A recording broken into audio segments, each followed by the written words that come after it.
Hello world, Frida Reba Darcy, and Patricia O'Connor here. And we have ourselves a pretty nice little Friday. This is probably going to be a short, it's going to be a same day drop. And I'm doing a little bit of maintenance, but I thought I would stop, take a break, have a snack, give Frida a snack. The poor girl's been working hard. And I'm going to do a little bit of rearranging over here. I'm going to bring some things down, take some things out. But in the meantime, I thought this would be an opportune moment to talk about rotation. Whereas it might not always be the best idea. Sometimes you put a tree somewhere and then the wind blows and you think maybe it looks like it's having signs of problems with the wind. So you might be inclined to move it back out of the wind, only to then later the wind dies down and there's that sunny location that it would have otherwise loved. So you can find yourself moving trees around. That's not always the best thing, you know. Not that the wind is, but it's not always a good thing. You can weaken your tree by constantly having it move around. Now, you can also, some trees, you know, when we're talking about wind, you do have to think about that. The lesser of two evils. Some trees wouldn't put up with that. They would burn, you know, and you'd lose limbs over that. Some trees don't like western light. And so the same location that's good spring and summer, towards the end of the summer, when that fall light, maybe they begin to have burn on the sundown side of the tree. So that's something to be considered. But having said all of that, you do need to weigh constantly moving your trees around and how bad that might be with the possibilities of wind or sun damage or lack of light or something causing you problems. But that's not really exactly what I mean. Right now, we are going to be looking at rotation. This tree you probably see it from a different side, I would guess every 3 videos. This one, more so. This one doesn't get a lot of rotation, although it does get moved from that position to just opposite to where it's facing me so that the backside gets light. This tree just got rotated. This tree just got rotated. This tree just got rotated. These can't be rotated, but they are pretty much in the center of everything. Their south-facing side does get more daylight than the opposite side, than the north side. But I don't see any deviation in the color. I don't really see things pulling towards the sunny side that much. I see just as big of fronds of the same and similar shape. The trees look pretty proportional on both sides. But a lot of the rest of the guys I rotate. And you'll see that I'm not the only one who does that. If you have a backyard and your trees are on a rail or on their monkey poles and they're alongside of a fence or something, those trees will need to be rotated, you know, a couple of times, at least every couple of months. They will need to be rotated. And I'm not so much, I was thinking about these guys, I'm not so much concerned about them. They're small and our lighting area for their proportions is pretty big. I feel like they're pretty evenly bathed in light. This side is just as well lit, I feel like, as the face of it. So that's what's going on there. Sweet pea also, I haven't really rotated Simply Pea, I guess I should say, by the new moniker. But a lot of the other trees, they do get rotated. The difference between the sunny side and the LED side, I'm pretty sure both sides are putting out good light. And it looks to me like you take it on a tree by tree. Some trees have to adjust to these guys for a minute. If they're less than 2 feet, they'll I'll see a little crispy edges or just a little bit of burn, but past that they usually stop doing that, and then I see vigorous growth like the maple is definitely leaning towards the LED side. It's more vigorous on the LED side, and from the looks of those shoots that are reaching up into that light, it seems to have adapted quite well to being less than 2 feet away. But for instance, these cypress trees, their first round of foliage sometimes in the spring will look a little burned underneath there. As those fronds pull out and mature and stuff, they came out greener and flusher and longer and stronger, and no longer seem to have any burn issues. And when you see burn issues, it's usually where the light would be concentrated most. It's like in the center of something, you know, in the junction of leaves and stuff where all the light is just concentrated most. You see burns, and then you'll also see that on the tips as the moisture comes out of something that's well and truly burned. Now, this gives me an opportunity to also do a little bit of maintenance. Having just rotated my cork bark oak and having just rotated my California oak, I am seeing that there are numerous beautiful little buds coming out here. And whereas I would have taken care of anything that I would have seen on the backside, because up until now the hole there, that feature, that's what dictates this as being the front of the tree to me. Otherwise, the backside is to me just as pleasing. But now that I'm looking at the front again, I'm able to see where some of my secondary growth has this branch. You see how far that's shaking? That's shaking all the way over here on the other side. It was shooting all the way out to take advantage of what was those guys. So with an opportunity to go out to here and be in sunlight, or the reverse shoot, go a mile out of his way to try to get more of the LED. It was going that way. I don't think that really helps me. I'm trying to behave. I've got a shape in this tree that looks so much better than it was last year. Yeah, it's still a little lumpy. It's not really what you would call an umbrella or a lollipop canopy or a mushroom canopy or anything like that.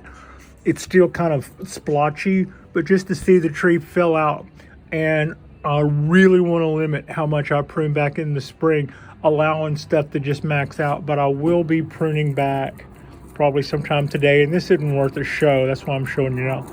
I will be pruning back that guy, and I will be pruning back that guy, and hopefully those two will then bifurcate off with still plenty of cool sunny days ahead of us, which is, you know, my way of saying more spring-like temperature I expect. This was some secondary right here, but the side that was not facing the LED tried to double up its energy and get out from under this limb as soon as possible to take advantage of the LED. So I'm going to prune those two guys back and prune that back. And there's probably not a lot of other stuff. A lot of this other stuff is going to help us fill these areas. You know, would that have helped us? Yeah, but that's not a natural position for that to be in. We do want to fill this area and this area. And all of these little salmon colored blooms are looking real good.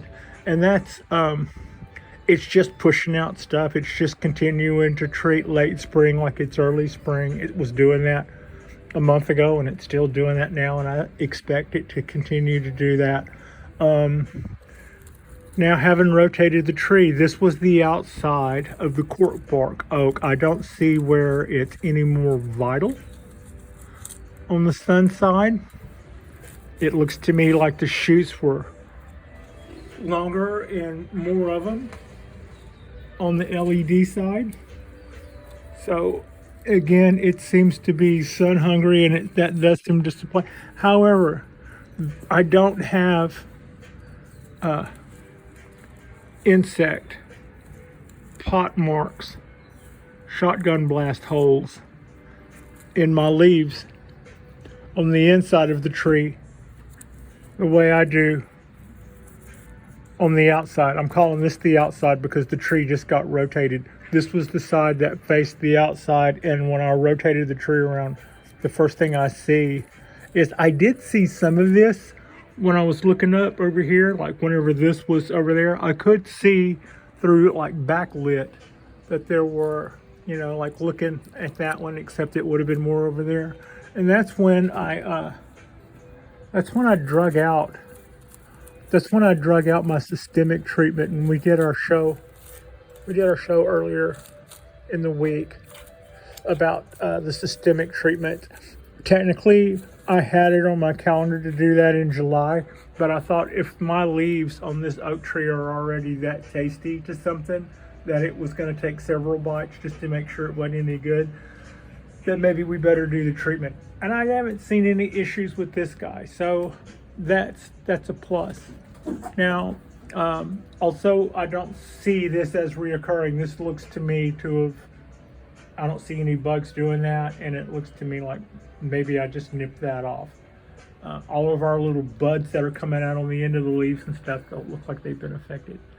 So I think that was good, and you can see that's kind of why I would do that. That treatment I gave it would render those leaves poisonous or at very least not nutritious to whatever would do that. So that brings us to the pines. I do rotate my pines, as I was showing you. I rotate my 75-year-old cork bark. I rotate the 17-year-old tree because the way it's potted to get good thorough water on all three sides does require me to rotate it quite often anyway. So it just gets rotated. It gets rotated more frequently. These guys, like I said earlier, I don't rotate them because I just think they're bathed in it. Also, I started having issues with pigeons. I found this tree uprooted. Now, all of these trees were avoiding the high wind that was over here. Right now, we're cleaning all of this up. They're back on the rail. We are supposed to go back into a weather pattern early in the week, so I'm going to measure that. But right now, this is their preferred spot. When it's not too windy and blowing them too dry and causing them problems, this is going to be their preferred spot. They get a little bit, they get plenty of the LED, plus they get plenty of the Del Sol from sun up to sundown. So, but this guy was uprooted, and I came in and found that, and found several other trees. This guy was knocked over, another one that was knocked over, and this guy was uprooted. So I've got my eye on this to see how it's going to do now. And then later I saw the culprits. It was pigeons. They look like doves, but they're closer to football size. Pigeons, lord ass fat pigeons. They are not welcome. So what I'm thinking I'll do is my next run to the store, I'm going to pick up cayenne pepper and sprinkle it in amongst my trays. Now, they were doing that when the trees were over here on the table. Evidently, the table made for something easier for them to walk on. I never saw that here. It might have been that the pigeons just now got here and I'm trying to overthink them. Or it might be that this is not their preferred place to violate all my trees, but that cannot fly. So I'm going to practice what I preach, and my little systemic treatment doesn't do anything towards pigeons, so I will be trying to carefully use a systemic treatment, cayenne pepper, just kind of sprinkled amongst the plants. It will not hurt them. If I had a cat that walked up here, it would probably freak them out a little, so that wouldn't be something that I would do if I had something that could live up here. And I won't let any hit the deck, because then Frida could get into it.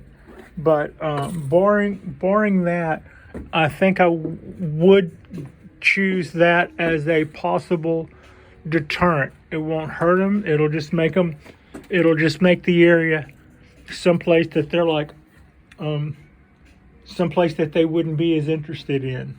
So that's kind of how that goes. All right, that is my short on tree rotation. I believe in rotating these trees at least, for me, I rotate them at least once a month. Some of them more than that. This piece of wood underneath this large pine tree is so that I have the room to move it out far enough to do a full rotation all the way around. I couldn't rotate that tree the way I wanted to before that. And I do believe one side of my tree at one point was showing signs of getting weaker. So it's like put a string around your finger telling yourself to cut a piece of plywood out of the scrap bin when you get at work and bring it home and set that up for that pine tree before that side continues to weaken. So it's not just something that over the underly busy think about. It's actually something that is sort of necessary to keep the growth and health of your tree even. And sometimes when you do that rotate, you might see that you should have looked a little sooner. I've rotated my trees around and seen where one side was windburned and I was unaware, or one side was getting pop marked by who knows who, and I was unaware. So a little bit of neem would have taken care of that. However, I think my systemic treatment also probably did that. And my systemic treatment won't keep the bees away from the neighborhood. So that's pretty much us. This is going to be our little short today. And if you like and subscribe, if you guys have not already, we are going to do something on the bench tonight, some kind of cleanup, some kind of stuff. And thank you so much for watching.